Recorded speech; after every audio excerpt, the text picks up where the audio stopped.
This is Pet Life Radio. Let's talk pets. So why do seagulls live near the sea? Because if they lived near the bay, they'd be bagels. Welcome to Wings and Things, where you'll find real answers to real questions about everything you want to know about pet birds. Care, feeding, bird products, travel, and more. Everything to make your frequent flyer a happy camper. From parrots to parakeets, cockatiels to cockatoos, you'll have a bird's eye view of everything there is to know about your fun, feathered friends. So, spread your wings and get ready to fly with your Wings and Things host, bird expert and author, Susan Chamberlain. Hi, welcome to Pet Life Radio. This is Susan Chamberlain, your host of Wings and Things. During this segment, we welcome Miss Roberta Fabiano and her mitred conure Ratchet on the show. Welcome, Roberta.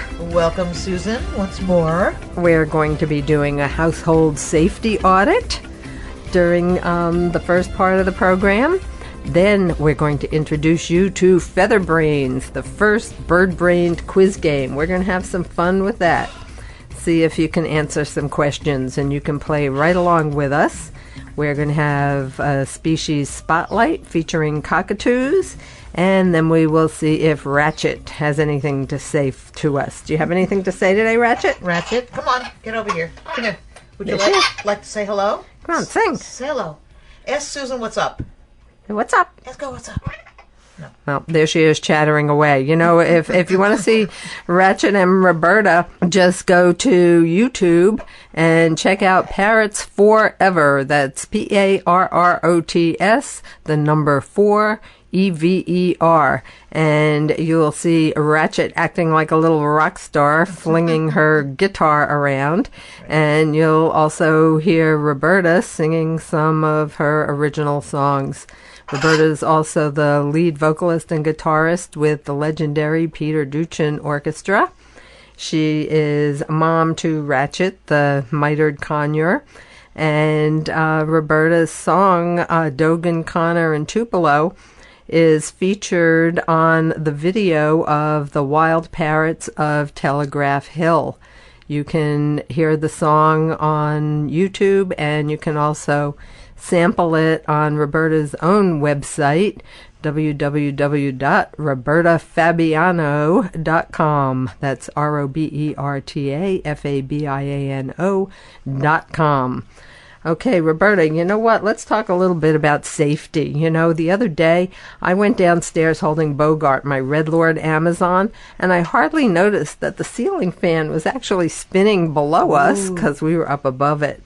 Now, Bogart's a very stable bird, but as we moved downward, it dawned on me that he was in danger. What if I had stumbled, or what if a hawk or crow had suddenly landed on one of the skylights above the staircase? Right. Yeah, he could have taken off in a panic, and he would have gone only in one direction, down, possibly That's into right, the... because he's clipped. Yeah. Yeah. And, you know, even if he wasn't clipped, he's pretty heavy. He's like a, you know... How heavy is he? Oh, Bogart is probably over 600 grams, which is pretty heavy for an Amazon parrot. Mm-hmm. But then Bogart doesn't eat to live. He lives to eat. But, you know, I just, that's one of the things that you might not always think of. You know, you think of birds flying up into a fan, not falling down into one. So I made a mental note to be sure that the fan was off the next time I was carrying one of them down the stairs. Right. Yeah. I don't blame you. You know, they're like 2-year-old kids when it comes to their surroundings. Right. They want to try everything, and they could get spooked and fly off. You know, that's an obvious danger. Yes, absolutely. When I lived in Florida, though, I used to babysit for a peach-faced lovebird named Rosie, and I used to keep her in a guest room and let her fly around. And I'd always turn the ceiling fan off. Rosie would fly right up to the ceiling fan and jump from blade to blade to make the fan spin around. Yeah, it was really cute. But, you know, it's one of those things, you know, in warmer climates, you leave your fans on all year, so you don't think about it. But let's start now. Yeah. Birds out, fans off. Right. You got it. I know. What are some of the safety precautions you've taken with Ratchet around the house? I had to think about that. I don't usually leave fans on. I do have a couple of fans, but I don't And especially in her room, there is a fan. But I make sure she's locked in the cage when I have that on. Mm-hmm. And, you've got all kinds of things around here. You have your own recording studio. We are recording this in Roberta's very own recording studio.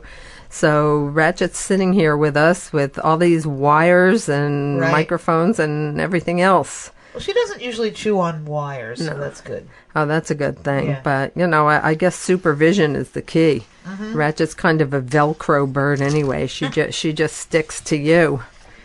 Yeah. Yeah. But windows, open windows are an obvious danger because birds can escape, but closed windows, birds can fly into a closed window and be hurt. Right. That's if they're not clipped. But actually, if I open the window in my house, I have screens. Yeah. Screens are very important. I think that's a good idea to keep screens on your windows. Yeah, right? I think it's very important too. But, I've gone into some New York City apartments up on high floors and they don't have screens. That's not safe for anything. No, it really isn't. But I guess, with bugs are not an issue. Although, gosh, I'm worried about pigeons flying in there, wouldn't you? Absolutely. Or even peregrine falcons in That New would York be wild. City. I know. Yeah. Wouldn't it? Someone told me about a week ago, how we're always afraid we put up decals in our big windows so the wild birds don't fly into them. Mm-hmm. Yeah, that's very important, especially, if the sun hits your window at a certain angle, it just looks clear. Birds think they can fly through it. That's right.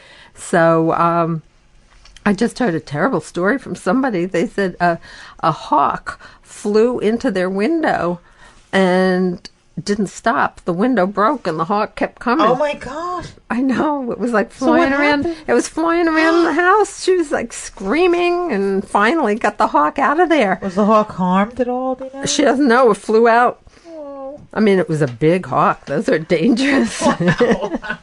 Imagine That's exciting. That. Yeah, I guess it could be. We'd think it's exciting. Right. Most people wouldn't. But, I think clipping birds' wings is sometimes controversial. Yeah. But I need to say that I am in favor of clipping their birds' wings because I think the, any detriment to the bird is overcome if the bird has a strong relationship with its pet human. Right. And, the risk of escape and injury are just too great. And we have to make sure they're not clipped too short because then the bird, if he's trying to hover or not, just hop down from the he perch, can't glide. He'll hit his and harm himself. That happened to my Nan day. Yeah, you need to have a good professional clip the wings and leave enough so the bird can glide down a little bit. Right. But even a clipped bird can chew through window screens. So make sure those screens are in good repair. Right. And I think supervision is the key. Supervise your bird whenever it's out of its cage. Right. And keep toilet bowl lids down. Right. Because even with the toilet bowl, when you flush, you have to make sure you close it, right? I would, if you have little birds, I know someone who lets her lovebirds fly all around the house. They're pretty small. How do you find them? I don't know. I don't know. They could certainly hide, but, chewable household hazards include electrical wires, lead curtain weights, toxic house plants, painted or stained wood objects, cigarettes. We don't want no cigarettes around here anyway. Oh. Medicines, cosmetics, cleaning products, leather treatments. I think a good rule is if you wouldn't eat it yourself or permit a human baby to eat it, keep it away from your bird. And also avocado and chocolate. Oh, yeah, avocado and chocolate, no good for birds. No good. No. I know people that argue that, though. They're birds. Well, I wouldn't go. No, why take a chance? If you're going to err on the side of caution. Right. One thing very interesting, though, is that African birds seem more affected by avocado toxicity than South American birds do. And it really makes sense. Avocados grow in South America, not in Africa. Oh, so maybe... I still wouldn't take a chance. No, I wouldn't take a chance either. No, never. So no avocados. Yes. Got bird, no avocado. Right. One time a parrot rescue volunteer responded to a call about an African gray that had escaped during a fire. And the daughter had lit a candle in her bedroom and a curtain went up and, the rest is history. But they got the gray out, but he escaped when he was being transferred into a carrier. So when I got home, I counted the pillowcases. I keep pillowcases under the birds' cages in case of emergency. If there's a fire, you can put a bird right in the pillowcase and get it out of the house. And the fabric will block at least some of the smoke. Using a pillowcase is often easier than trying to work a carrier in an emergency. And you can transfer the bird to a cage or carrier later when you're in a secure, escape-proof area. But that story had a happy ending. The bird was found across the street under a car. Yes, alive. Yeah, alive. All right, good. Alive and not well. under the wheels. Yeah, of that the was car. good. But have a plan. I think you need to have a plan in any case. Right. And if you prefer to use a carrier for your emergencies, keep it readily accessible. Be sure you can open and close the door without fumbling. Be sure your smoke alarms and carbon monoxide alarms are working in your home. And use candles very carefully if you use them at all. Don't use the scented ones. No, don't use scented candles around your birds because they can be sensitive to some of the aromatic oils in the scented candles. And then what about fireplaces? Did we talk about that?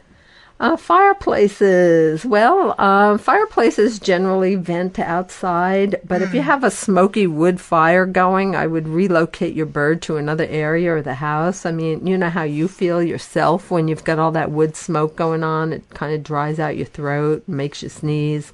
People with asthma are often bothered by wood fires. So I would keep the bird out of the room with a fireplace in it if you're doing a lot of burning wood. Ratchet seems to agree with that. Yes.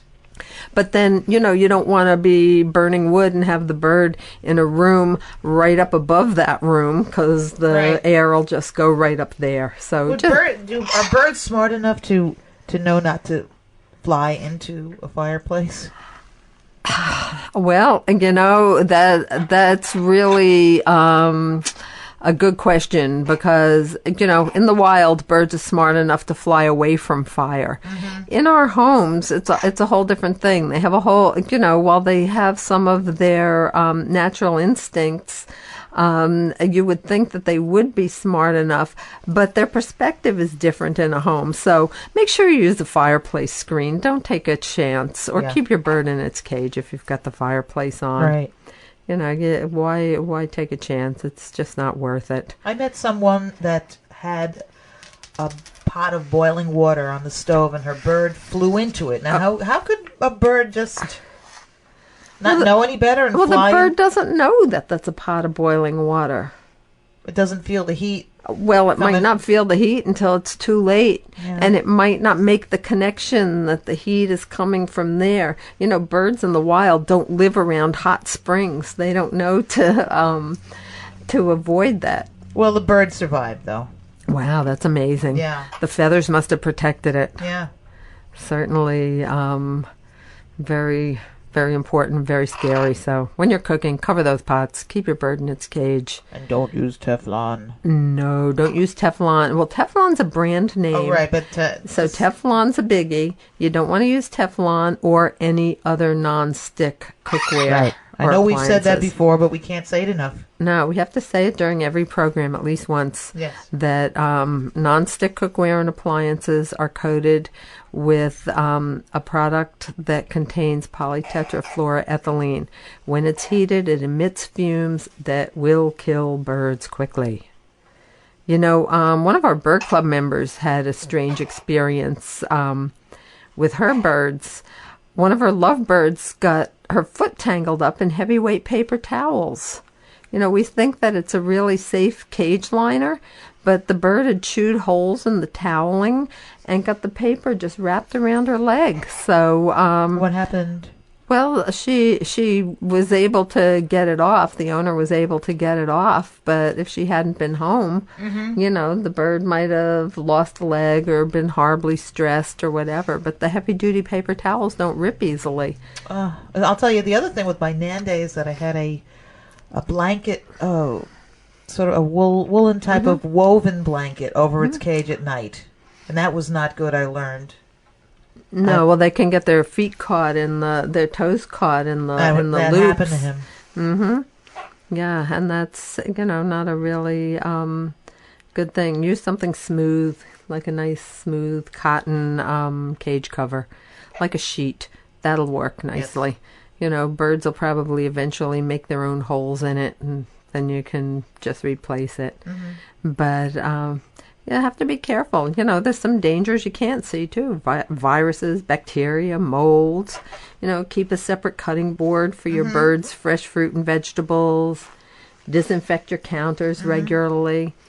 Change your dish towels daily, and use disinfectant on sponges and cloths when you wipe off counters. It's good for your bird and it's good for you. It's just, safe food handling. And aerosols, powders, and other chemicals dispersed into the air. Not good for your bird. Right. Use them behind closed doors. And automobile air fresheners. If you had the little green Christmas tree in the car, never. that stinks up the car. That makes me sick. If you'll be transporting your bird, make sure you don't have one of those in your car, because those stink. And car rental companies, they might use fabric freshening products inside their automobiles. So, be very careful if you're renting a car and you've got your bird with you.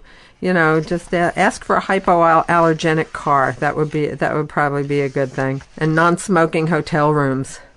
Yes. And take a look around your house. Imagine, as I do, an Amazon uprising, or a band of marauding macaws moving through the rooms, curious cockatiels and carpenter cockatoos, and do your own safety audit. Assess the potential for damage to your house and danger to your birds. There's no way you'll ever be able to remove every hazard from your home. Someday a reader's going to call in or email and tell me about a parrot that's cold cocked itself with a ping pong ball. There's always something. If there's trouble to be found, they will find it. And I bet. And it's up to us to keep them safe. They're like 3-year-olds, don't forget. That's what they are, forever and ever. Right. Okay, we'll be right back with Featherbrains. We're going to take a short break and get ready for the first bird-brained quiz game. Sitting on a branch overlooking the parking lot, the pigeons watched as a Mercedes pulled in below them. What do you think? One bird said to the other. Should we put a deposit on that car? Stay perched. Wings and Things will be soaring back right after these messages. What if you could protect the life of your cat with something so simple and affordable that you already use every day? Get ready for the evolution of kitty litter. It's Pretty Litter. Along with all the features you've come to expect from your kitty litter, Pretty Litter's patented and scientific formula will also monitor your cat's health and detect illnesses early while providing industry-leading odor control. 2 kitty litters, same cat, same price. But there's one important difference. Pretty Litter reacts to your cat's waste by detecting health issues simply by changing color.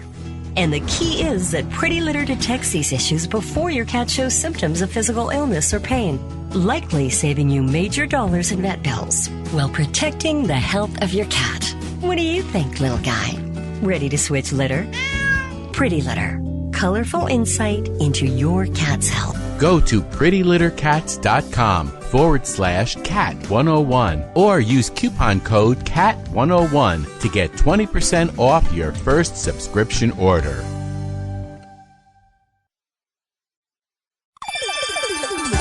Let's Talk Pets on PetLifeRadio.com. A Frenchman walks into a bar with a parrot on his shoulder. The bartender asks, "Where did you get that thing?" The parrot replies, "In France. There are millions of them." Don't have a canary. Wings and Things is back with more great words on birds with your host, Susan Chamberlain. Welcome back to Wings and Things right here on Pet Life Radio. I'm your host, Susan Chamberlain. We're joined by Roberta Fabiano and mitred conure Ratchet, and we are about to play Featherbrains.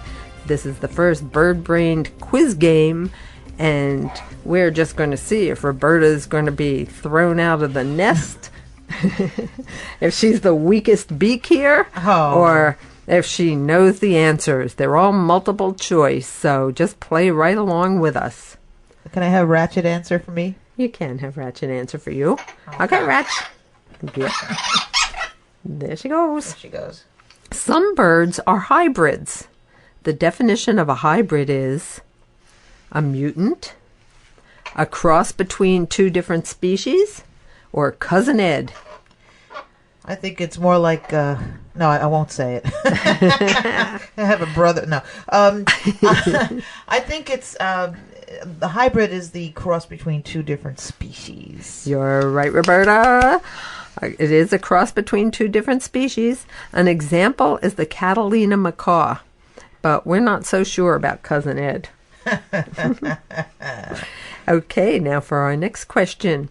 Which bird is not a species of parrot? The kia, the kaka, or the cherry-headed condor?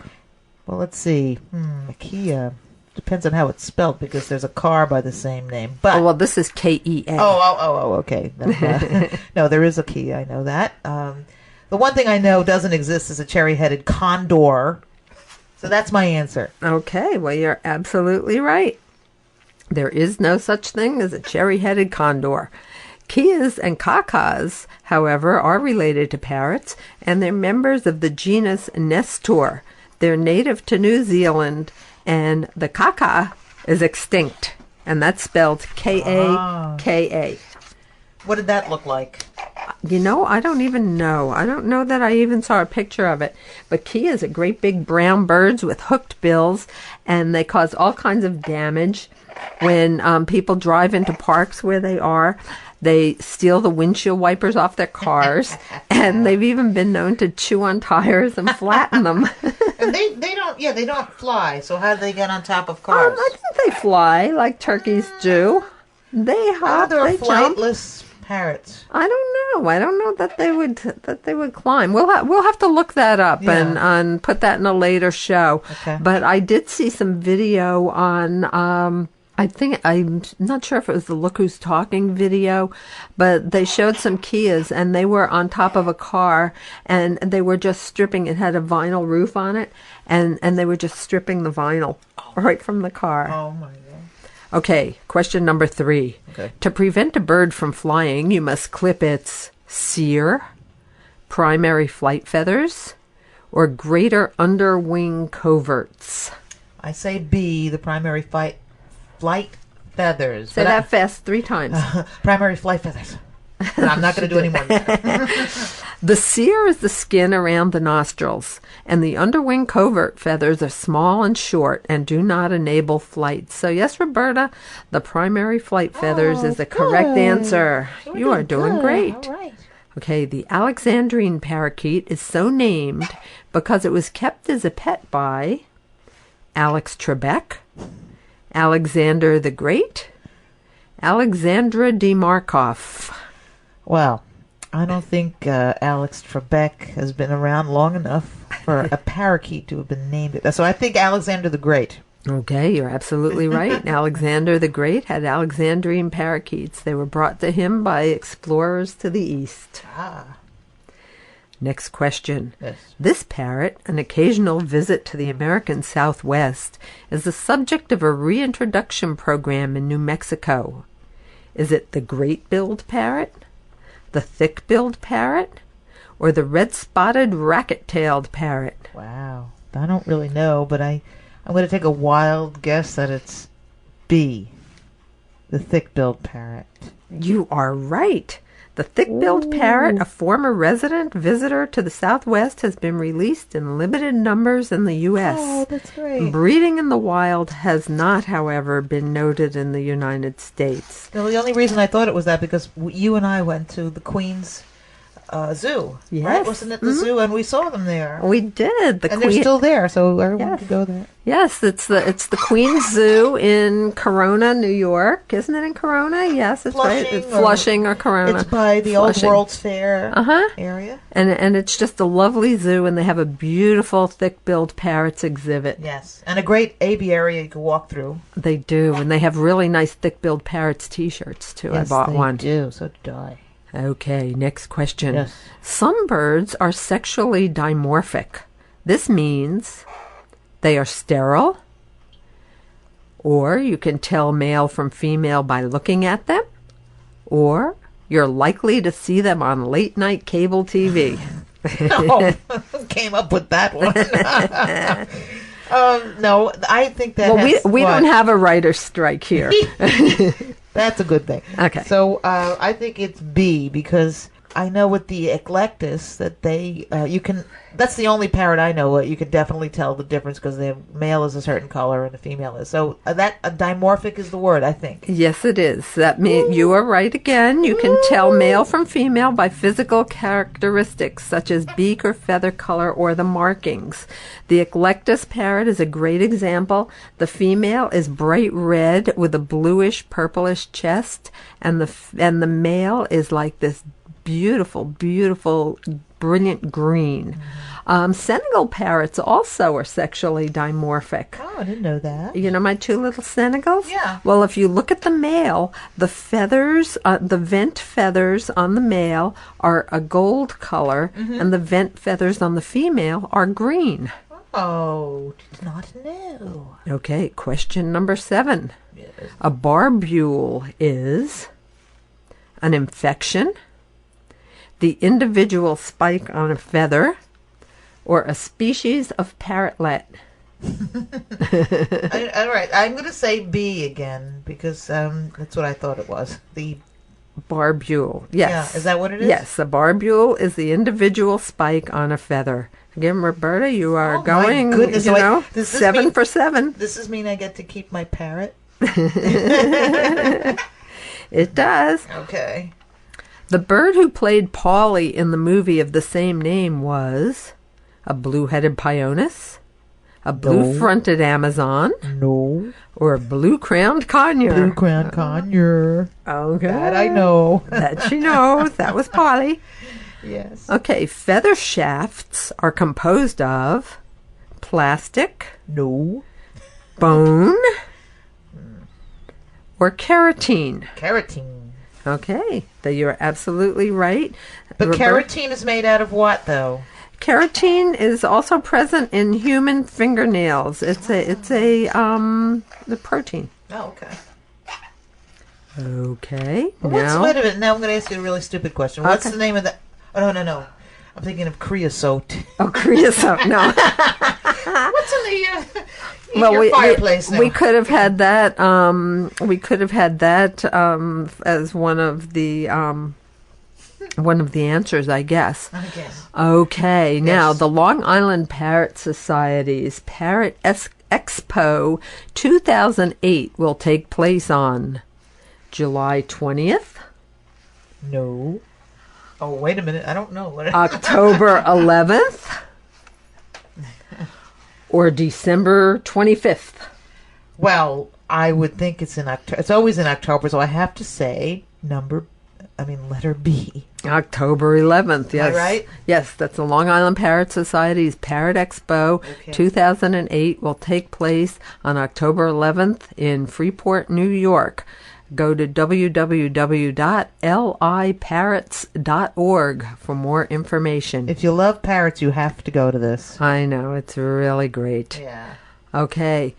Roberta, you know what? You got them all right. So you don't really need the tiebreaker bonus question, but I'm going to give it to you anyway in case some of our listeners would like to know what it is and try it out with their friends.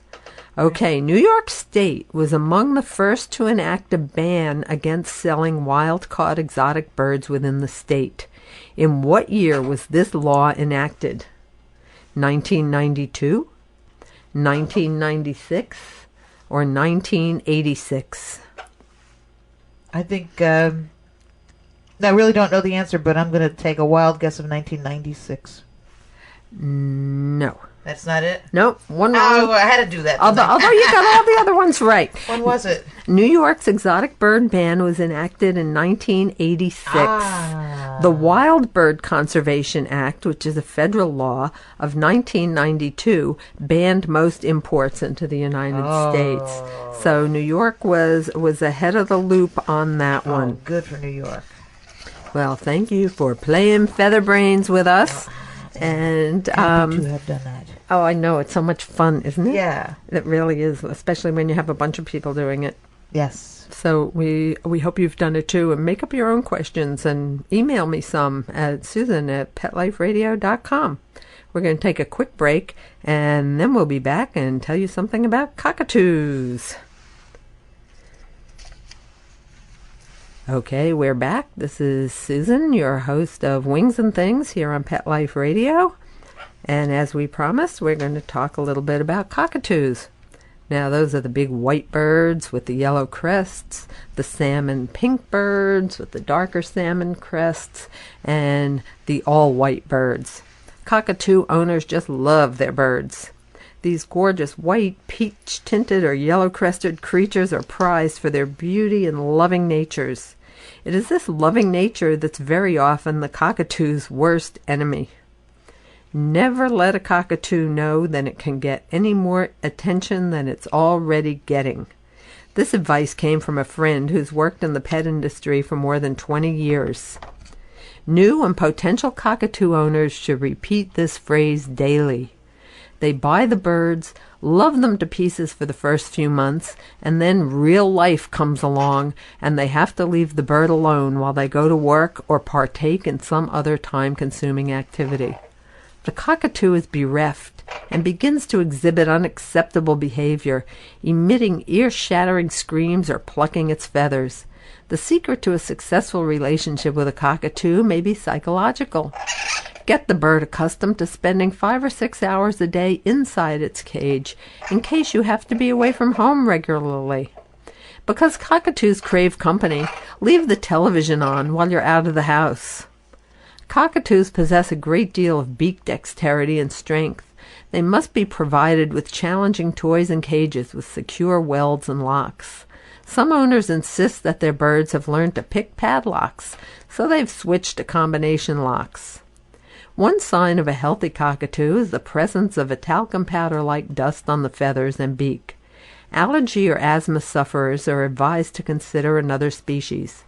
Cockatoos are susceptible to cytosine beak and feather disease, also known as PBFD, and should be tested for its presence prior to purchase. Symptoms of this disease include clubbed or deformed feathers, malformed or overgrown beak and nails, and lack of dust on the beak and feathers. Feed your cockatoo a well-balanced diet that includes plenty of fresh produce. Some cockatoos, particularly the rose-breasted, are prone to fatty tumors. These birds should not be permitted to overindulge in fatty seeds or other high-fat foods.